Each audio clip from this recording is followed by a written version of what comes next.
Well, hello everybody, and welcome back to We Watch Shudder. My name is Michelle, and who's here with me? It's Dum Dum JD who doesn't know how to operate an interview recorder. It's Dum Dum JD, who doesn't know how to operate a video recorder, audio Interview recorder. recorder. Interview recorder. It's always Sorry, me. I messed up your legal name. It's always Dum Dum JD, who doesn't know how to operate an interview recorder. For those of you who don't know what's going on, we had another Time Bomb Pro Wrestling event last night as I'm recording this that we were sponsors for. We love Time Bomb Pro Wrestling. JD was out there flying solo, had to operate the equipment. That's never a good plan, clearly. Did 3 really great interviews. One with Minnesota wrestling legend, world-traveled Darren Corbin. Also one with independent wrestling current superstar, the bad boy Joey Janela. And then I also got to talk just briefly with somebody I had never heard of until he appeared at Time Bomb show last night. Guys, his name is Big O Possum. You know, it made some of you, if you're a wrestling fan, kind of like Big E Langston, except it's Big O Possum. And he comes out in a possum suit, like a luchador suit, but his mask is a possum. And he's from Australia, and he carries a possum, like a stuffed animal possum Joey, in a pouch on the front of his wrestling gear. His Joey's name is Joseph. It was Big O Possum. I'm still not entirely certain it actually happened. Anyway, the point is I had great interviews with all 3 of these wonderful gentlemen. And I didn't even bother to record any of them, and I completely wasted everybody's time, and I feel bad about it, and I can't get over it. Michelle, you should probably take over from here, or I'm just going to be a sad sack all episode. Well, what kind of We Watch Shudder episode would it be if one of us didn't desperately need therapy that day? Oh, I feel hey, like that's our big theme throughout That's these a is fair we are both point. mentally unwell, and sometimes one of us is more mentally unwell than the other, I'm and not sometimes crazy. we're both I'm manic. just a little unwell. Oh, God. See, I'm Well, singing Matchbox 20 songs from the late 90s. Something is terribly wrong. I have been listening to Push on repeat ever since I saw the Barbie movie. I have never Oh, had a thing Lord, for I Ryan don't- Gosling. Oh. I do have a thing for Ryan Gosling as Ken. I don't know what it is about a man wearing a gigantic fur coat and a fanny pack that has his own name on it, but that's my type now, I guess. Thanks, Ryan Hey, Gosling. Everybody's got to have a type, Michelle. Everybody's got to have a type. Just don't tell your husband. I absolutely have so many times. I am going to get him a fanny pack with his name on it, and he does not agree to it. But if I buy it, he has to wear it. You know what else has a type? We have types of horror movies We that sure we do. watch. Excellent the two- transition, Michelle. Thank you. I've gotten much better at working our way out of the hole that we dig ourselves into every episode. We'll never get fully out of the hole, Michelle. No, exactly. We're just kind of like shoveling enough dirt to like pop over the edge and be like, we're back on track, and then we fall back in. That's how I like to live my life. Always just a little in the hole. Just a little in the hole. That's weird. Gonna Anyway, keep it PG today. what movie did we watch this week? Because you guys know we watch Shudder. That's why it's called We Watch Shudder. We watch new original and exclusive releases. When they don't have new original and exclusive releases, we watch older original and exclusive releases.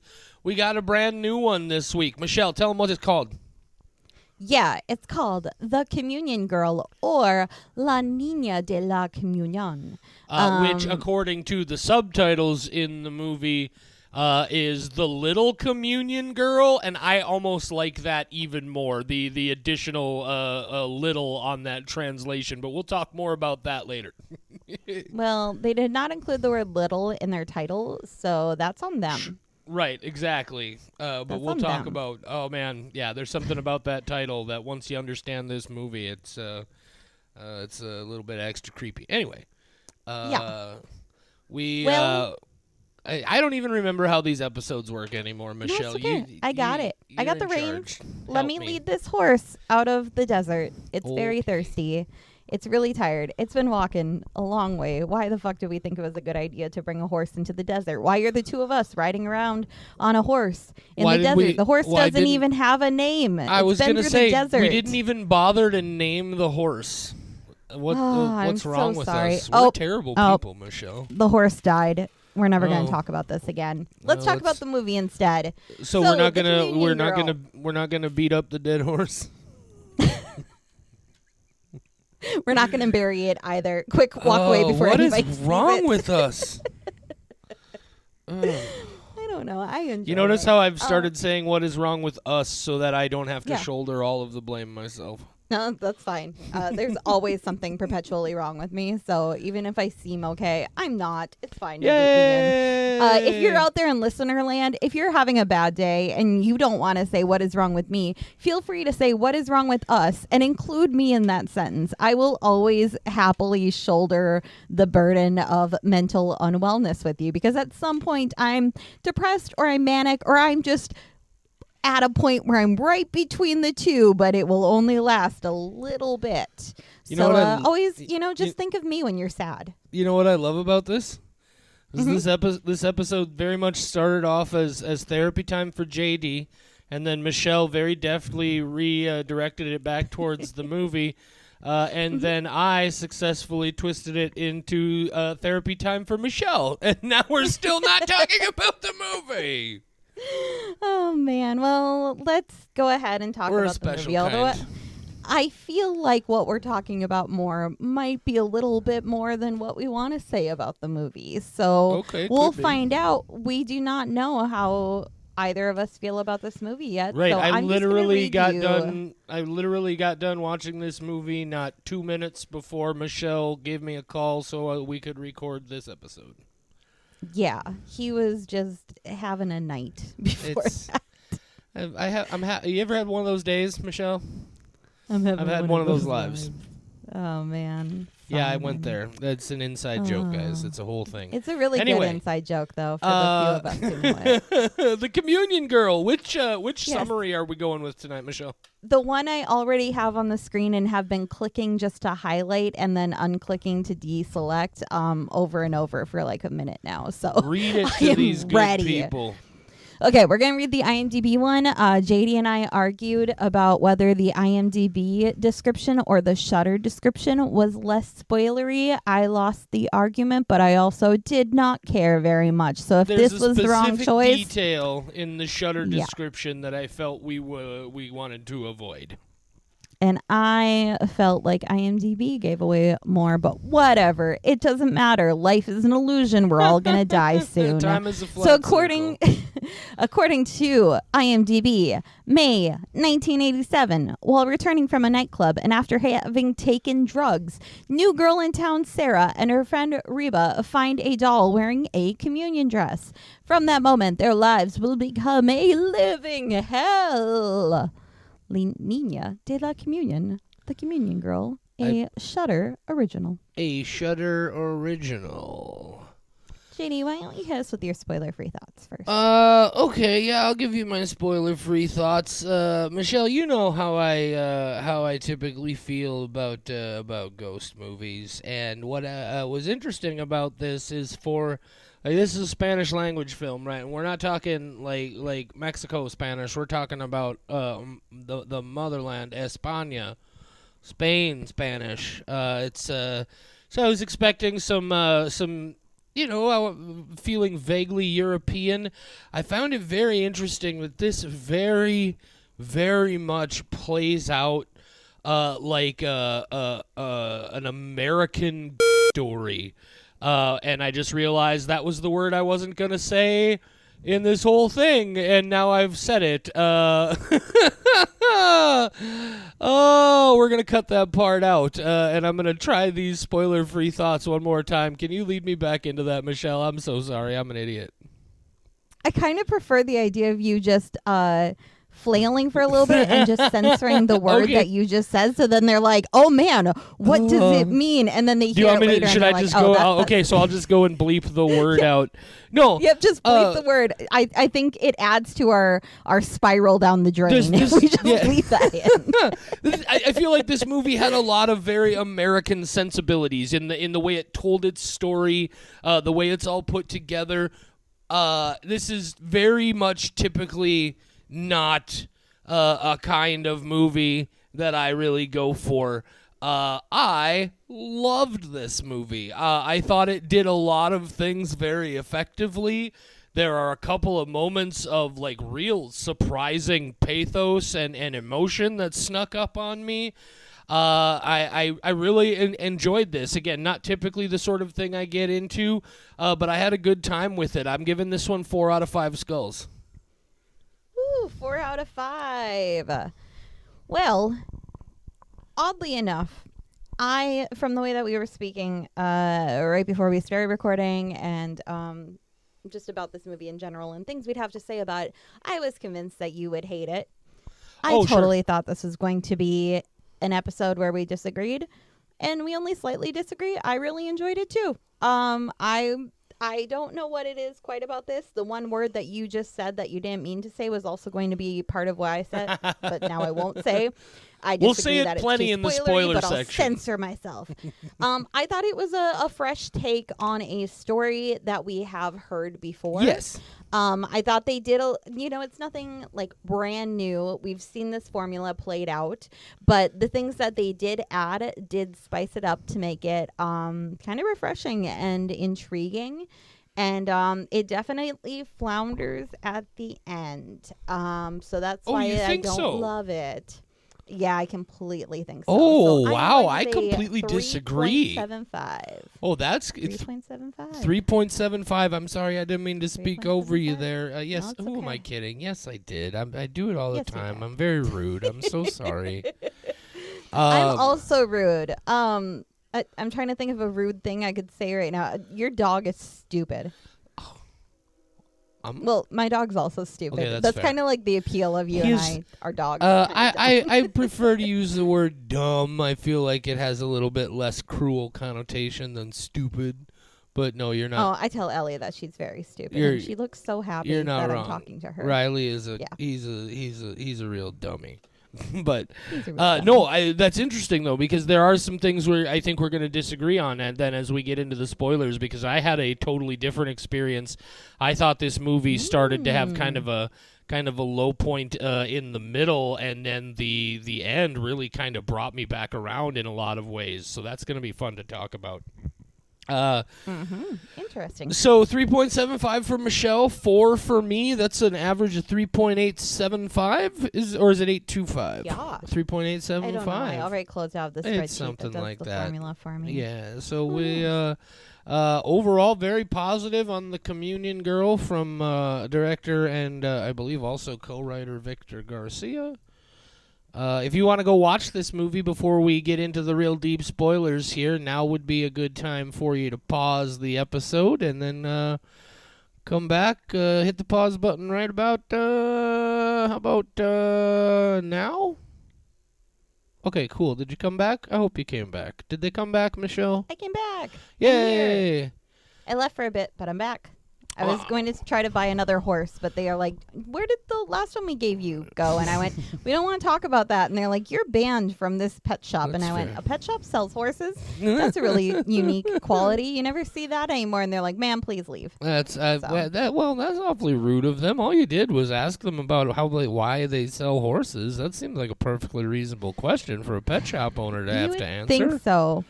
But I've also bought several horses from them already, so I get why they're getting suspicious. So ghosts is the word that I didn't want to say earlier, guys, and then I went just right ahead and said it. The Shudder description tells you that this is a ghost movie, and I felt that was a specific detail that it would be cool to leave for everybody and then immediately left it for nobody.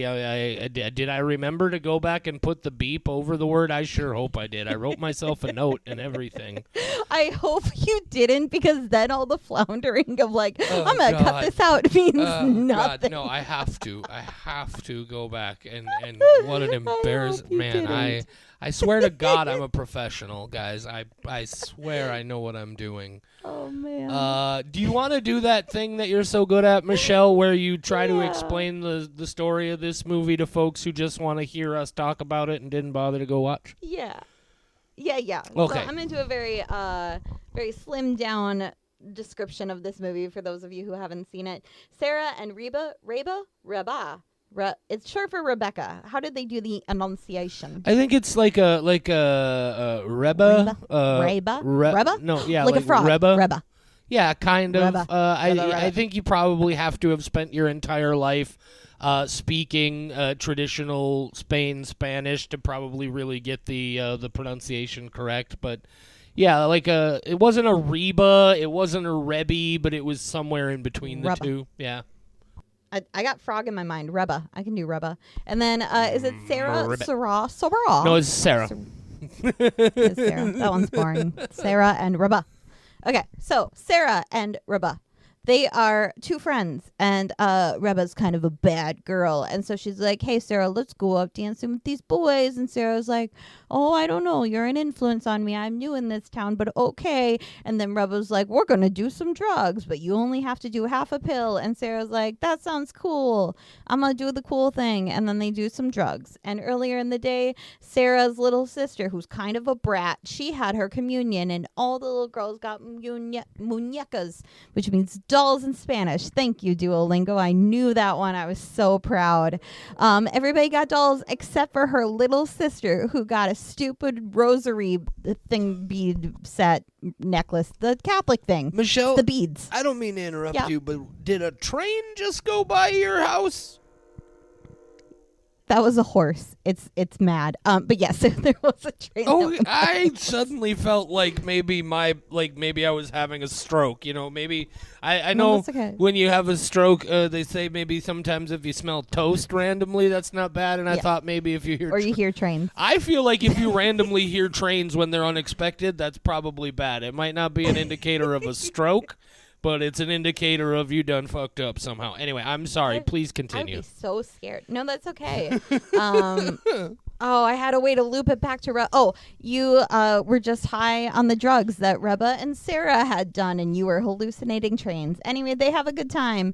And Sarah and Reba, their dude who they got there with, leaves them there. And it's the 80s, so they don't have cell phones, because horror movies are doing that now, where they're like, we can't get around the fact that cell phones exist, so we're just going to put everything in the past before they did, because that was easier for movie writing, and I agree. Yes, cell phones really have created a nightmare for a lot of scenarios in the horror world. I am hyper aware of it in movies now, like how you can get around the fact that cell phones exist movie, and they're like, we're not. They haven't been invented yet. You can't even do the thing anymore where it's like, yeah, we got cell phones, but there's no service out here. Where is there no service anymore? Almost nowhere. Anyway. The hospital, apparently. Every time my dad has to go to the hospital, which has been often lately, he's mostly fine. Nobody worry if you haven't heard that story from me yet. But apparently in the hospital, the place where you have to call all your loved ones and text them and keep them updated, that's where I get no service. That's unbelievable. Anyway, the communion girl. The movie, I'm sorry. I keep derailing the train. I'm real bad at this. Derailing the train that went past my house. Okay, so Reba, Sarah, left at the disco. They don't want to be left at the disco. They're going to get a car, and then they get a car, and it's the dude who sold Reba the drugs. His name is Chivo. And Chivo and his friend Pedro, or I think they were calling him Pedrito or something really cute like that. Yeah. Perito? I don't know. But they pick him up, and Reba's like, I don't know about this, and Sarah's like, let's go anyway. And then Chivo's like, ha ha ha, I'm gonna drive you to the forest and I'm gonna murder you or sexually assault you. You don't know what's up. And then the girls are like, please stop. And Pedro's like, ha ha ha, that was really funny. And Chivo was like, yeah, it was totally a joke. I'm a really cool guy. But then they see something move in front of the car, and Sarah, new to the area, she's like, hey, there was a little girl. And everyone's like, did you tell her about the little girl? And everyone's like, no. And And Sarah's like, let me out. I'm going to go chase this girl in the dark woods without a cell phone or a flashlight or anything.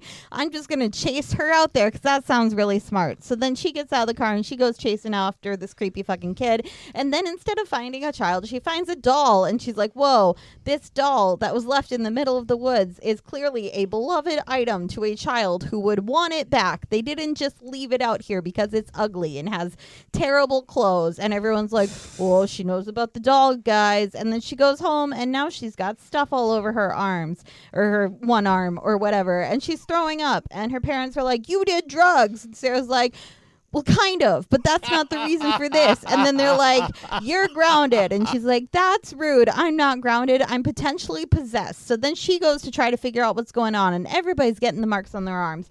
And then Chivo dies at some point, and I don't think it's before they figure out this mystery part, but maybe it is. But basically, there was a little girl. She had marks. And all the little girls, they didn't want to touch her because of all the marks on her arms, because children are assholes. And she had owned that doll. And every year, when the communion happens, the little girl's mom, Marisol's mom, goes to try to see if anybody has seen her daughter, and she just keeps going for years. So one day her daughter's going to be 40 years old at the communion. That's how they're going to apparently meet up again. That's her plan. And throughout all of this, some haunting shit is happening, and it's actually pretty sweet. When the ghost shows up, she sends them to a well, is what it looks like. We don't figure out until later that it's ruins. But so they're locked in this watery spot, and everybody's in a trance, and they have to shake you awake while you think that you're drowning. And then at the end of the mystery, after a whole bunch of other shit happens, they find out that the little girl drowned, and Sarah gives her a hug, and everything is fine. But then it's not fine because Mr. Creepy Bastard Man is free now. And then somebody else finds the doll. The end. Yeah. That was pretty good, Michelle. Thanks. At some point, I think I practiced it. Can you tell? We need to maybe if we ever get around to doing like a Patreon or something. What we need to do is we need to do YouTube videos of you just summarizing movies. it'll just be that's the series is just clips of Michelle summarizing these movies. Oh man. Yeah, the one thing I would have so much fun with that. The one thing you did leave off that I was just disappointed you didn't mention is right at the very beginning, where we get the prologue about the girl who stabs herself in the fucking neck with a fork.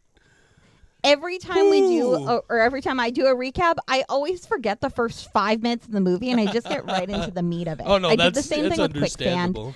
Quicksand. And I even thought, like, wow, when I do the recap, I have to make sure to mention this, and I still nothing. Yeah. The whole story about how this has happened before and the two girls killed themselves. Yeah, that stabby neck thing, great That shot. was Great fucking scene. severe. It really brought me in real quick. I was like, okay, I'm ready to see what this movie gets up to. Let me ask you something, because obviously the place where we already know we're going to have some good back and forth is when you get to the end of this movie. But so after that opening sequence, it took me a little while to catch on. But did you specifically notice, really, though, like how American the plot of this movie feels? Like, you've got just, some teenagers who go out partying. Like, this feels very much like an Insidious or like The Conjuring or an Annabelle, so to speak, with the dolls and everything. Did you get that same impression? Yes, that was actually one of my notes that I had made, was that it specifically feels like an American ghost story. Yes. This isn't a thing that we've seen in other regions as much, and then seeing it done from another region, really somehow it makes you immediately aware, like, oh, yeah, maybe we haven't seen this done in Spain. It's just kind of assumed like, oh, a ghost story because it's what we grew up with. We've seen so many iterations of it. But yeah, this felt particularly American ghost story, where I was like, this could have been, if this was in English, this would have been playing in theaters here. Yeah. This would have been like a mainline Funny thing. you mentioned that, because before this is a point that I was going to bring up. As long as we're here, let's just get right to it. I'm telling you right now, within the next 6 to 9 months, it will be announced that they are doing an English language American remake of this film. Oh, of course. Yeah, it's because 90% of the bad happen. reviews are because it's in Spanish on Shudder. Yeah, and it's people on Shudder just hate subtitles. But and this is, like I said, this is textbook American style ghost story, right? And I found out that the director of the director and one of three people credited with writing the film, Victor Garcia, this is actually his first Spanish language feature.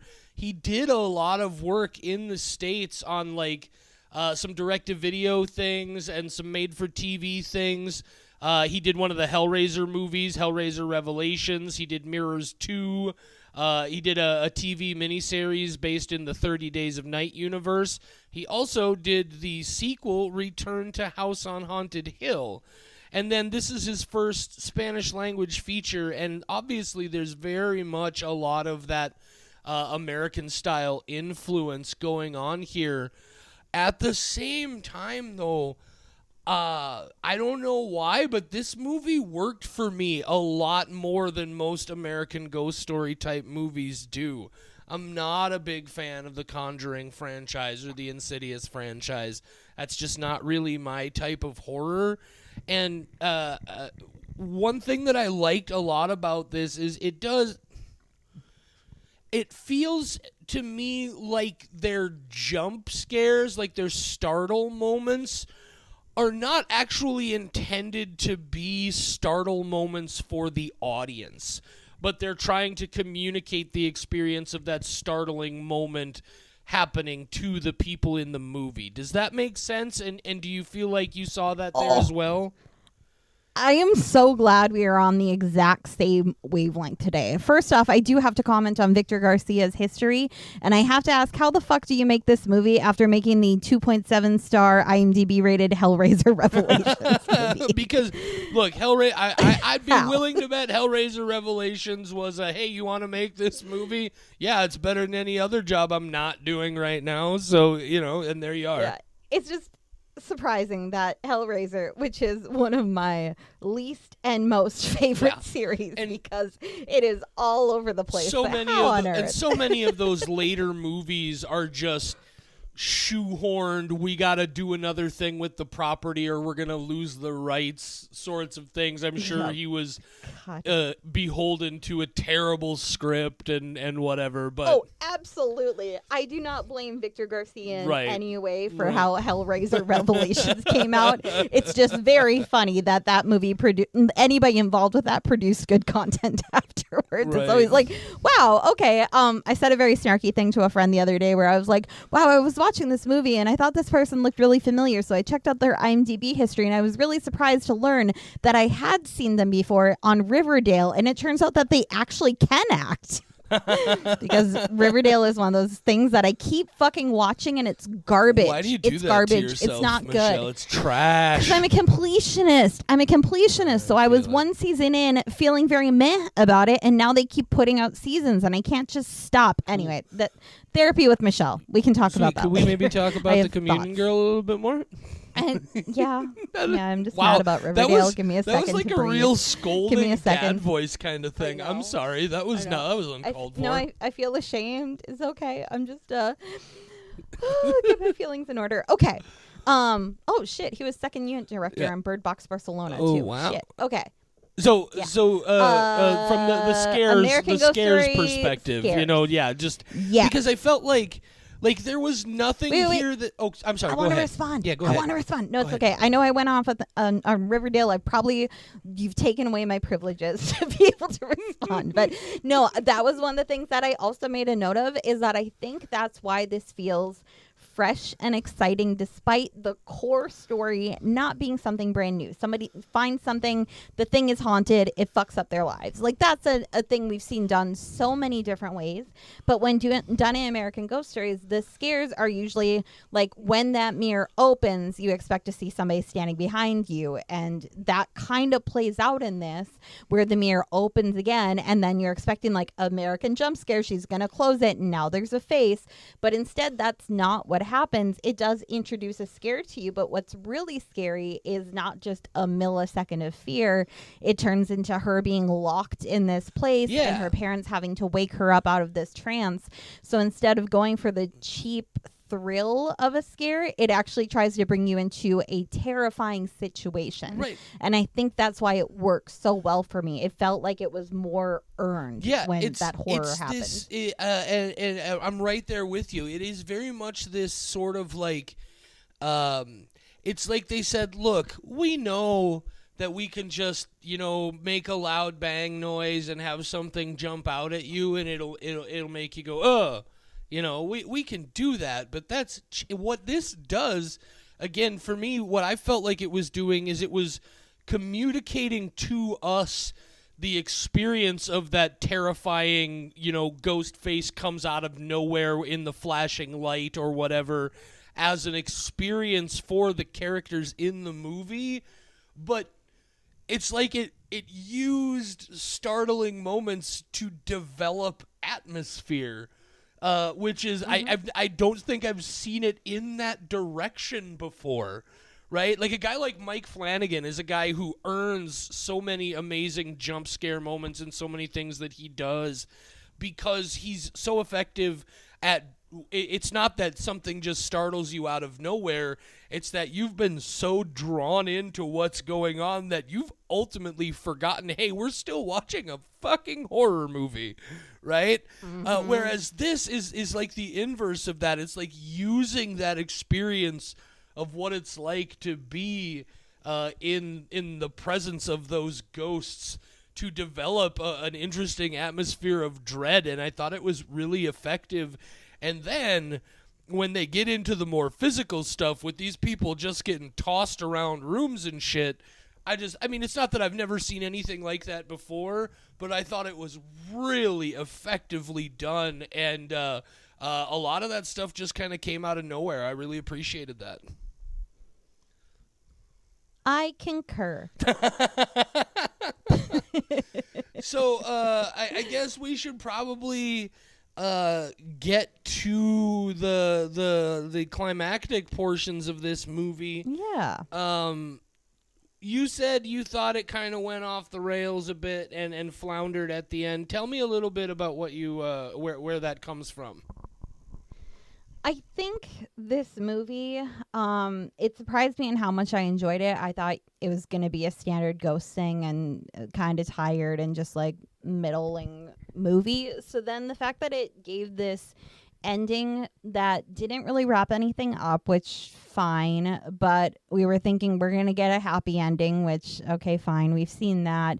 But instead we're going to get so many questions, and it comes kind of out of left field. It felt like none of those those options where it was going versus where it did go, none of that felt like the right ending. I think I expected it to be something new in the way that the scares throughout the rest of the movie had been so new to me that it tried to do something new. It didn't just give us the standard happy ending and then like maybe just foreboding music as it like zoomed in on the doll, which is what it kind of felt like it might be doing.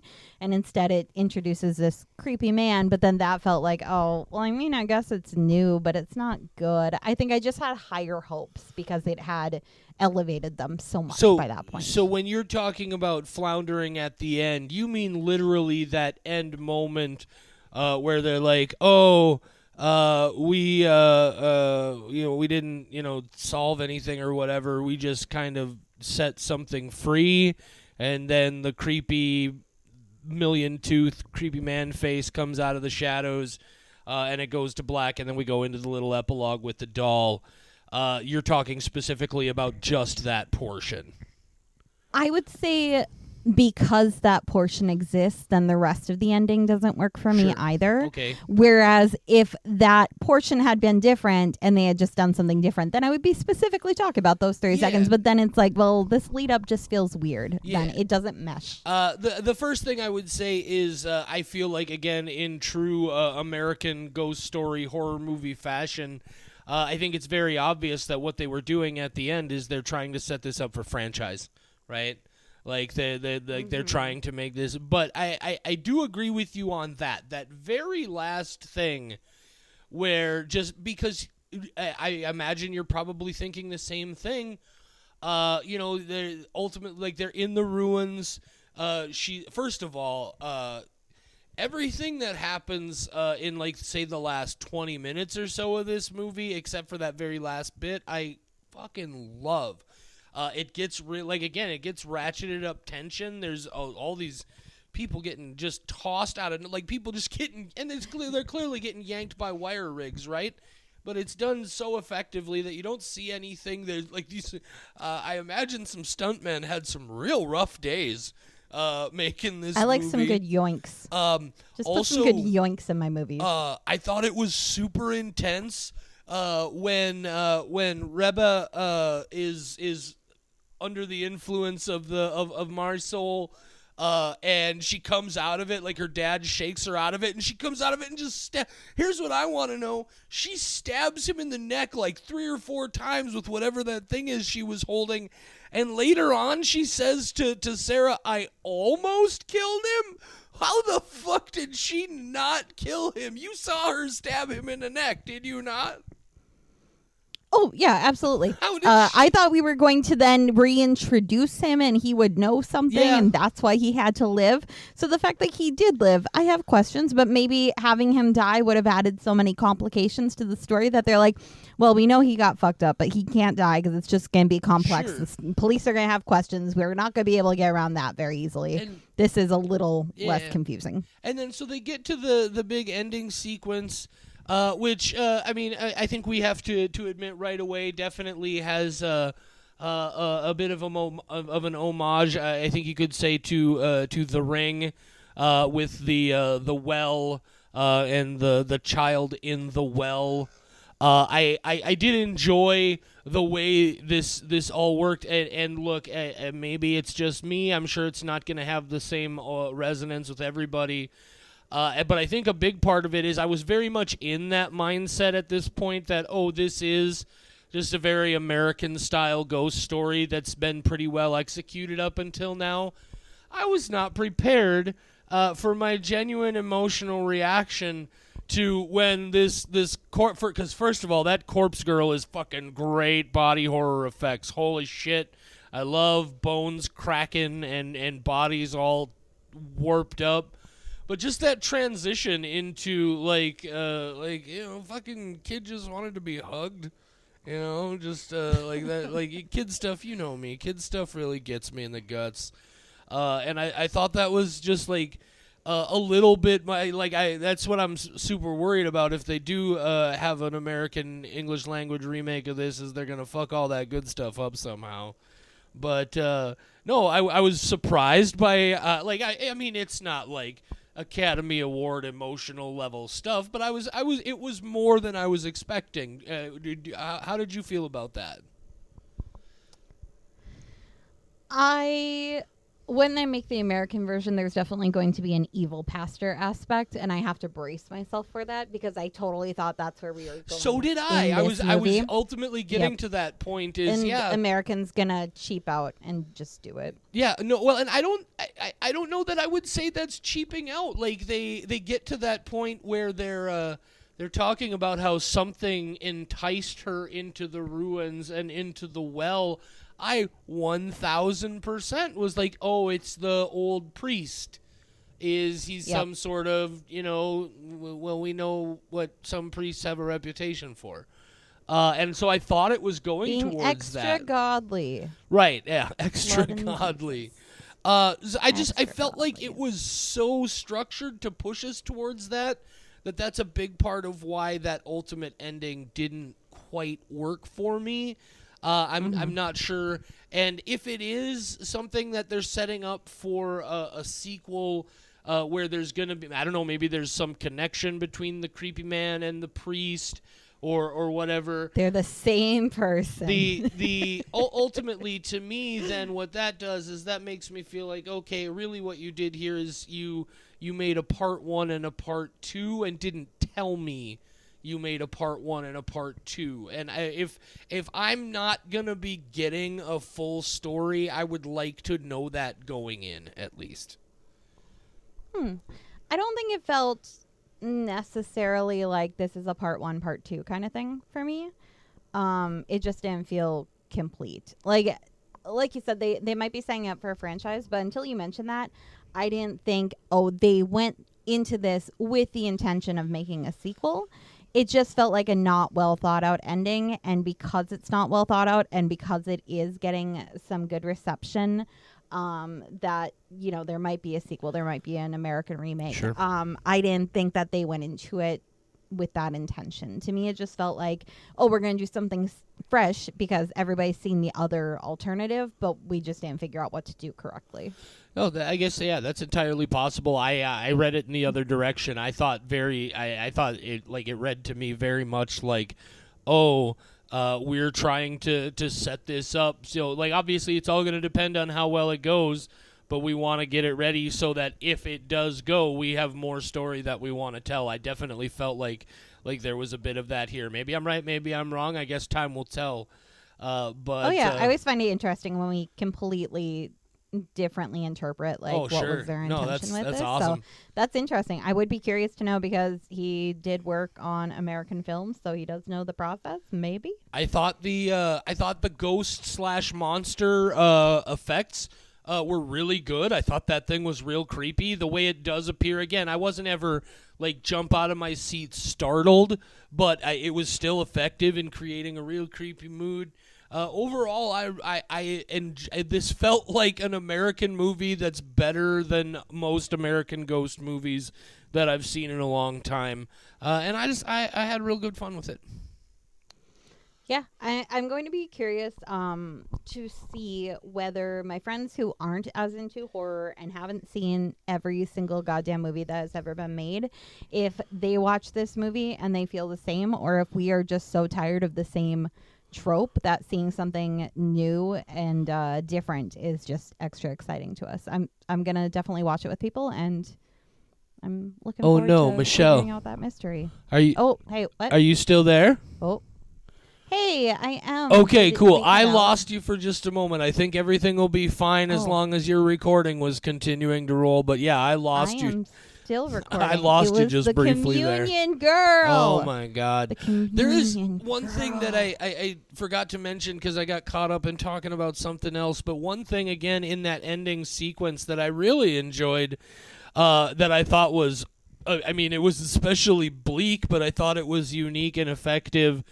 Is not only obviously that whole thing where the girl's bloated, rotted, well corpse is touching the woman's face, Sarah's face, and then leans in as if to like feel her heartbeat, right? But then you see the well start to fill up, and it's very melancholy, and I enjoyed is not the right word, but I appreciated it, and I thought it was very effective, but I thought it was real fucking bleak that the ultimate point of that sequence was not that she was trying to kill Sarah. She just wanted Sarah to hold her until she had died and then let her go so she didn't die alone. And that really registered with me on a lot of levels. I thought that element of that sequence, that the instant in the flashback with everything going on there, the instant the girl unfortunately dies, then the water recedes again and Sarah is gone. But I thought it was bleak, but really, really strong. I liked that a lot.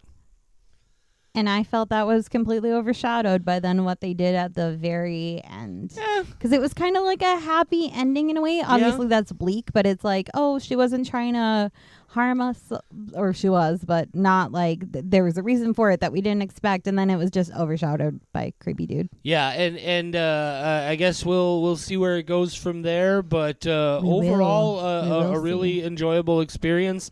If you haven't seen it, maybe you want to go check it out now, even though we've spoiled everything for you. There's so much we haven't even gotten into. It's worth seeing those scary moments. Yeah, it's fun. It's really fun. Yeah, it's really effectively done horror movie, right? It's definitely worth seeing. Yeah. All right. Go check it out. So, what are we talking about next week, Michelle? God damn it. I closed my spreadsheet. It is because they changed the August schedule. I think did it's they? Bad Things next week. Okay, bad things. Yeah, they did. And so I was prepared for the elevator game and Birth Rebirth, and instead we have the Communion Girl and Bad Things in August. Okay. It ruined everything. And they keep doing that to us. After we put up our schedule, they change it. Hey, I think Shudder's onto us. It happens, They're onto man. us. They're just trying to throw us curveballs, but we're still hitting them. Jump scares. Out of Jump the park. Out of the park. The park of our mental health. So, is there anything else? I don't know. No, I think I need to go drink more Red Bull and then play Zelda until 3 a.m. because that's a really mentally healthy thing to do. And I feel like after this, I really just need to be like super well, just really get in touch with my psychological well-being. Cool. Hey, well-being. That's what the girl in this Jesus movie was. Christ. She was Say a goodnight, well-being. Oh, good night, Michelle. We Watch Shudder is a production of Rat Factory Media, your home for all of today's Rat Factoryist podcasts. The views and opinions of the hosts and guests of We Watch Shudder are their own and do not necessarily reflect the views and opinions of Rat Factory Media. But wait, aren't Rat Factory Media and We Watch Shudder the same people? Shut your cake hole, Charlie. Nobody asked you. We Watch Shudder is available free on all major podcast platforms, and the easiest way to support We Watch Shudder is also free. Just leave a rating and review on your platform of choice. Merge your consciousness with ours on Facebook, Instagram, TikTok, and Twitter. We're at We Watch Shudder on all those social media platforms. Or find us the old-fashioned way, on the web at WeWatchShudder.com or by email at mail@WeWatchShudder.com. Heck, you can even leave us a voicemail at 701-566-9510. No, seriously, 701-566-9510. Try it if you dare.